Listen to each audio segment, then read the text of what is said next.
Hey guys, so this is Heavy Metal, the magazine from 1999, January of 1999. That's right, I got this magazine January of 1999, and yes, it's still in good condition. This is a pretty cool example of what the magazine was like back then. The front part of it, I'm just gonna show you some cool shit. Like the front part of it is really cool. This is Louis Royo doing the art. He does prints like this, and this is just one of the prints. You can buy a set of his prints, and this is one of his prints. And the actual print is larger, and you can like put it on your wall if you want it. This is cool. I don't know what it is. It's like it's a woman in front of a Coke machine, like apocalypse sort of like kind of thing. Interesting thing here on the back, you can see like an aliens art thing, like a woman in a spacesuit with a gun with the alien behind her with like the claw on her spacesuit. That is amazing. I don't see so much of that like anymore, but that's so cool. I'm just gonna show you, this is a time capsule of what January 1999 was and what the art was back then, what the comic books were back then. Just a quick thing. First of all, they had these really cool, these are actually like, they had calendars back then. This is a Louis Royo calendar. This is when the second Heavy Metal, the animated movie came out. It was actually a calendar with like scenes from the movie. The movie was originally going to be called Fact 2, and then it became Heavy Metal 2000. And as you could see, that this is a countdown 2000, because they were ready for, this was the year before the millennium changed. So here's like the time capsule. I don't know if you guys ever watched the X-Files. These are the X-File dolls that they were selling on the first page inside the magazine. The first thing you see is X-Files figures. And that's, they're just the Mulder and Scully. And basically you can actually buy these dolls from here. They would actually show you that you would actually like fill this out and mail it, like physically mail it to them in an envelope, like UPS, and not UPS, just like, just a regular mail service in an envelope with a check to get these mailed to you. Everything was done in the mail, and I really didn't like to do anything in the mail because mail things got lost and shit. So, but when you just like open this up, you can pretty much get the contents, and they really flaunted their contents. All of like the major stars in here were cited. All of the people that were doing their art, like everyone of a name. Richard Corbin did something called Fur Trade in it. Then there was like a bunch of people, and a bunch of people. And then there's like, when you go inside, you'll see some of the like books that were around at the time. Like, I'm just gonna see if I could show you any of these. These are actually cool. These were like graphic novels that were around back then, which I actually have never seen, but they existed at that time, and I don't think they exist anymore. But these are graphic novels with art, sort of like the same kind of art that Heavy Metal had, that same kind of art.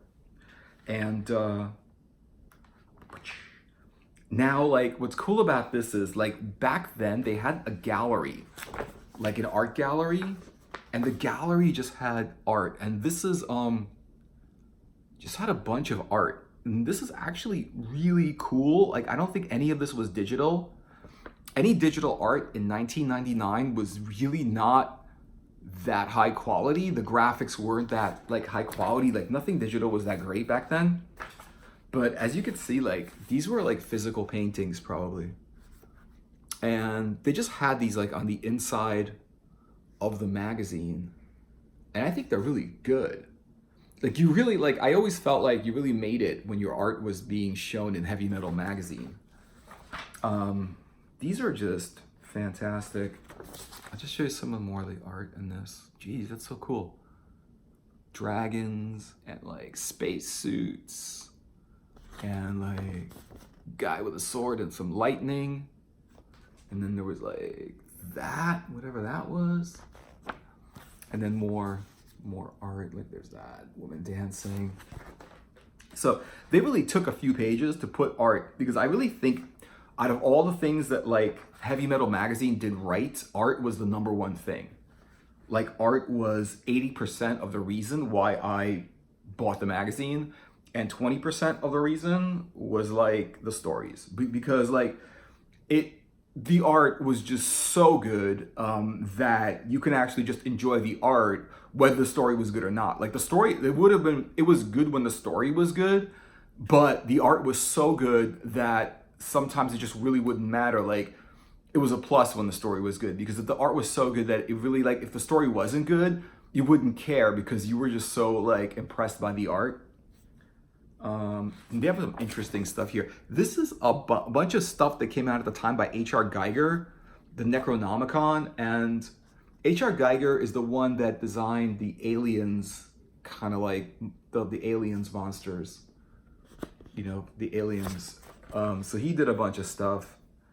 H.R. Geiger, and then of course, like, here is another way to order his prints through mail, through snail mail. And you could just do it. It's just that you put your name, address, you put your like Visa, MasterCard number on there, and they just charge you. And interesting stuff. I mean, you're like, that's just so cool. Then there's always like stuff. I didn't even read this, but I think this is a band, a music band. I don't know if you guys have ever heard of The Trend, A Day for Honey. I don't even know. Like, I don't recognize that band at all. And there's another one, which Dossier. And this is like another thing, Dossier. And there's a picture there. I didn't actually read that. I don't know what that is. It wasn't like comic book, but it's probably cool. Oh, Dossier is written, it's a story, I think. Okay, so this is cool. Like, now you have like the merch in this magazine. They were big on, I think Heavy Metal 2000 was just coming out. And they were big on Heavy Metal 2000 merch, like the poster. I have this watch. It's a cool watch. I have it. And it wasn't, no, I know here it's like $31 and whatever, $31.95. I actually paid, I think, way less than that. I paid like $20, $15. I didn't pay a lot of money for it. And it's such a cool watch. It's really an awesome, awesome watch. The strap broke, and I went to a watch place and they just put a new one on there. It was not a problem. It was easily to get fixed. Then there's like t-shirts, you know, and then there was like, this is cool, leather jackets, heavy metal leather jackets with like heavy metal. I think like one side says heavy, the other one says metal, and the back of it is the Fact 2. Fact 2 was the original name of the movie, the animated movie. It was called Fact 2.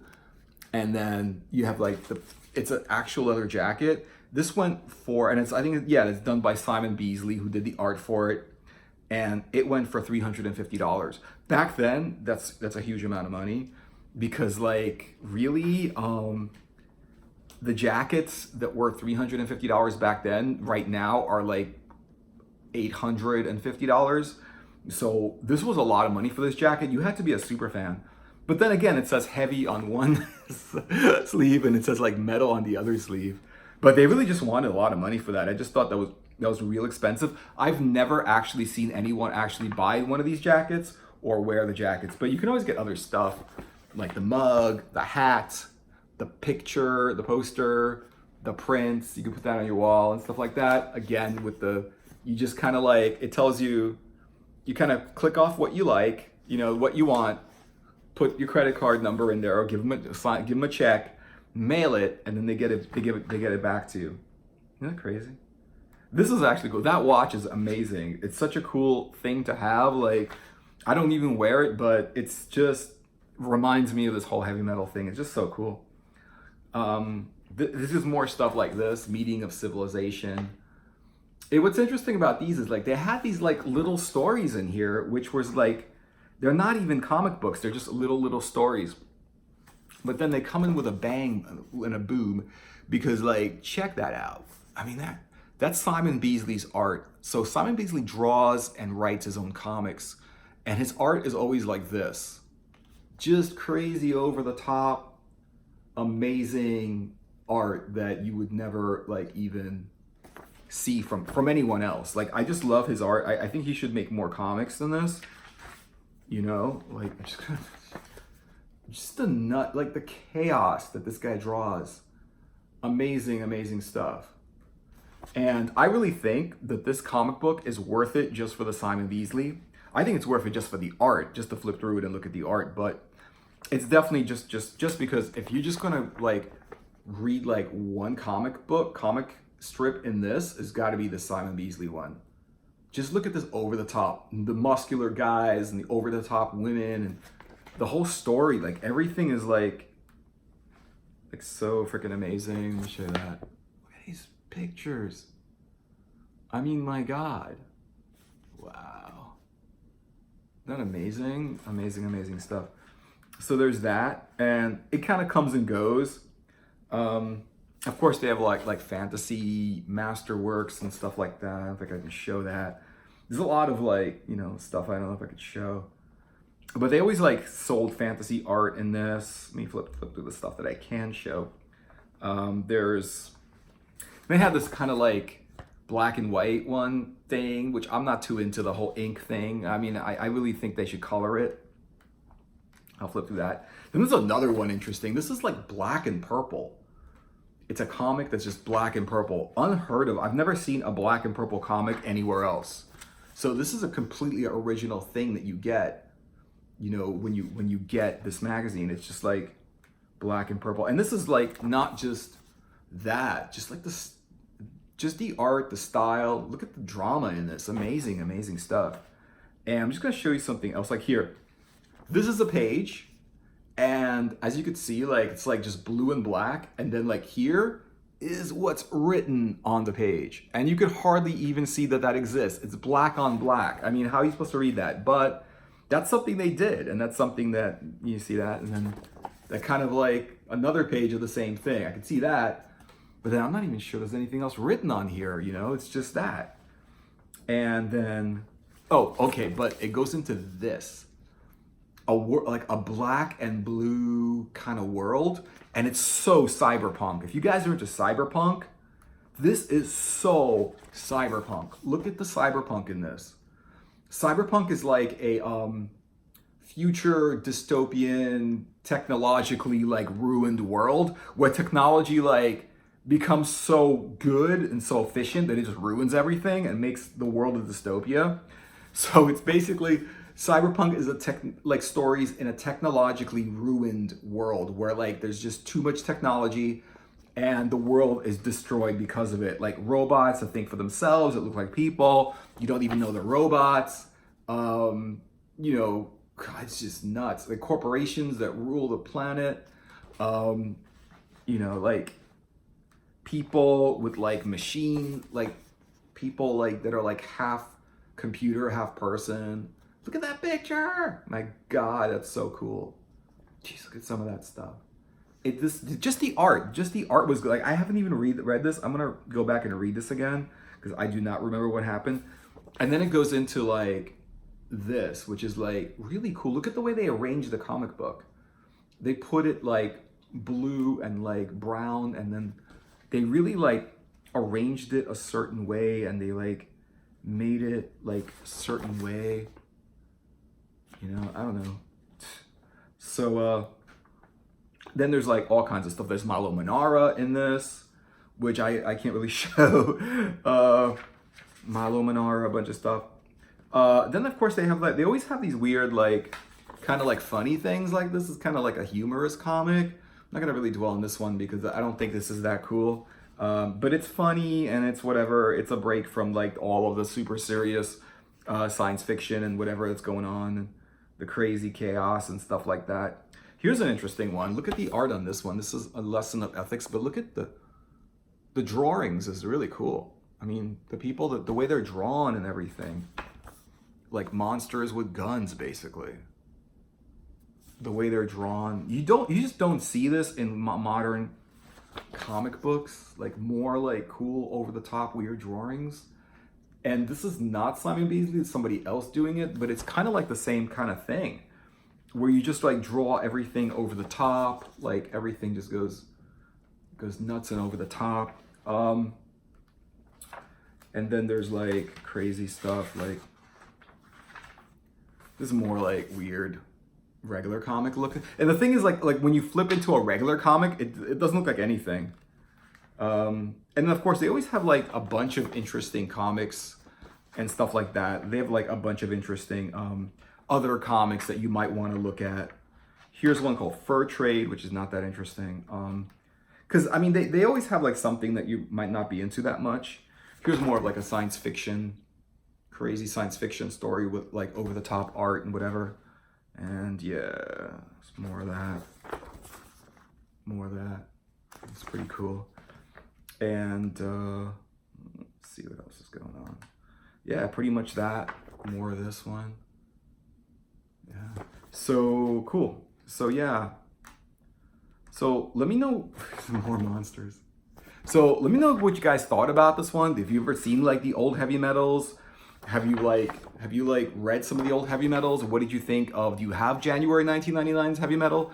What do you think of heavy metal generally, and what do you think of this issue? Let me guys know in the comments. And please like and subscribe. And I'll talk to you guys in another video, and I'll see you later. Bye.